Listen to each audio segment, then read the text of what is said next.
안녕하세요. 말씀의 거리 725번째 시간 기도하심으로 시작하겠습니다. 거룩하신 주님 감사합니다. 주님의 말씀을 묵상합니다. 성령님께서 말씀에 조명이 되어 주시옵소서. 우리 주 예수 그리스도님의 이름으로 기도합니다. 아멘. 네, 오늘 보실 말씀은 사무엘하 14장 25절에서 33절까지의 말씀입니다. 온 이스라엘의 압살롬처럼 머리끝에서 발끝까지 흠잡을 데가 하나도 없는 미남은 없다고 칭찬이 자자하였다. 그는 머리숱이 많아 무거워지면 해마다 연말에 한 번씩 머리를 깎았는데 머리를 깎고 나서 그 머리카락을 달아보면 왕궁 저울로 200세겔이나 되었다. 압살롬에게는 아들 셋과 딸 하나가 있었다. 그 딸의 이름은 다말인데 생김새가 아주 예뻤다. 자, 지금 느닷없이 압살롬의 소개가 나와요. 압살롬의 특징은 잘생겼습니다. 머리숱이 많았습니다. 네. 잘생겼고 미남이었습니다. 칭찬이 자자했습니다. 그래서 백성들에게 인기가 아주 많았습니다. 그리고 또 머리숱도 많았습니다.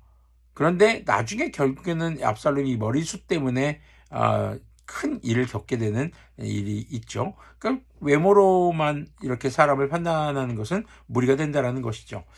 자, 이제 다시 압살롬과 다윗의 관계의 이야기가 등장을 합니다.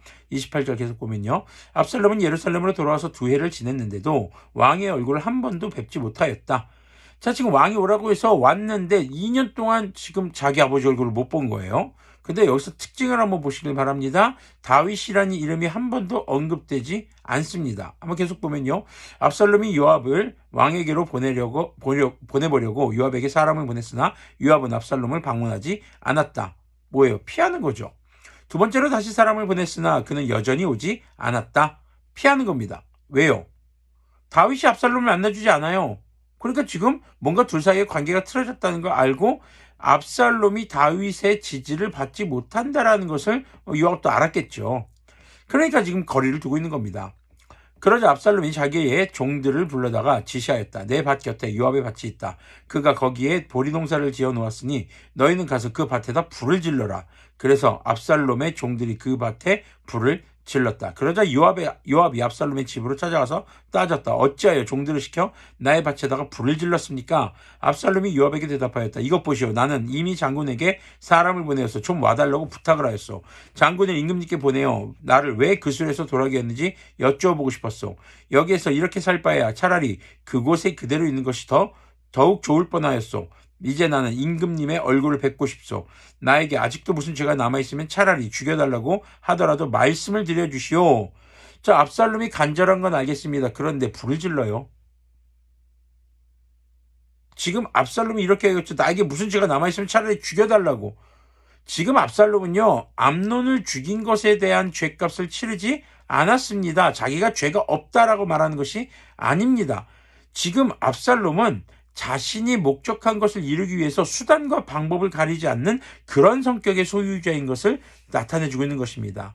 바로 좀 전에 봤던 압살롬은 굉장히 잘생겼고 호감형이었고 백성들에게 인기 많았고 머리숱도 많았고 딸도 아주 예뻤고 겉으로 볼 땐 참 잘 살고 있는 것 같고 멋진 사람 같지만 그 내면으로 들어가 보면요.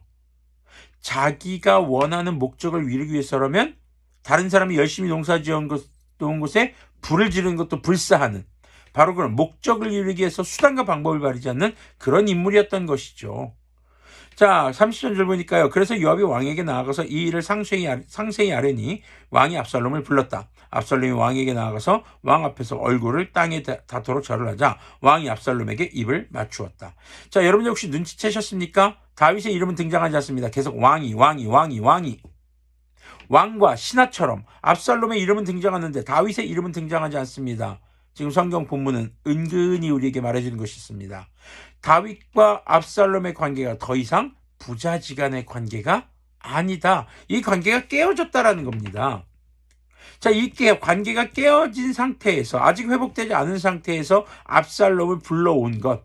요압이 어제와 그제 말씀에서처럼 아주 지금 지혜로운 드고아의 여인을 데려다가 다윗을 설득했죠. 근데 사실 그건 상당한 무리수였습니다. 그리고 사실 비유가 적절하지 않은 그런 적용들이었고요. 그것이 오히려 다윗과 압살롬의 관계를 더욱더 이제 애매하게 만드는 그런 사건들의 전개가 이루어지게 될 것입니다. 나단이 다윗의 죄를 정죄하고 다윗이 회개할 때에는 다시 관계의 회복에 일이 있었고 또 다윗이 평안을 회복할 수 있었지만 지금 득과 여인을 통해서 요압이 말을 했을 때 지금 이 말에는요. 득과 여인을 통해서 했던 이 요압의 말에는 정치적인 입지를 굳히기 위한 그런 의도가 들어가 있었거든요.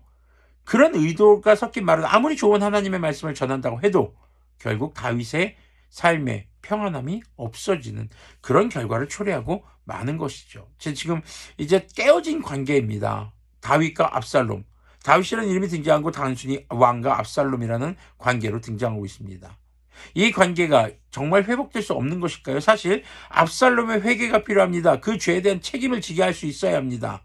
그런데 그런 것이 되지 않은 상태에서 지금 압살롬이 인기가 많고 백성들의 지지를 받는다는 이유로 지금 이 압살롬을 용서하는 것, 여기서 사실 큰 문제가 있는 것이죠.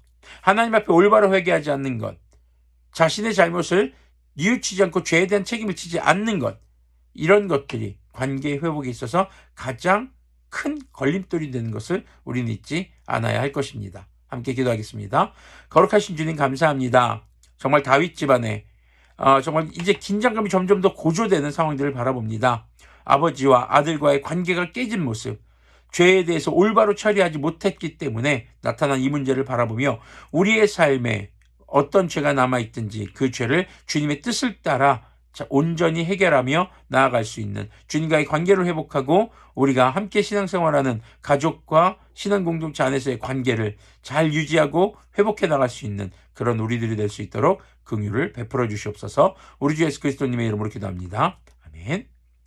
네, 우리의 믿음은 하나님과의 관계 그리고 우리와 함께 신앙생활하는 이웃과의 관계가 아주 중요한 기준이 됩니다.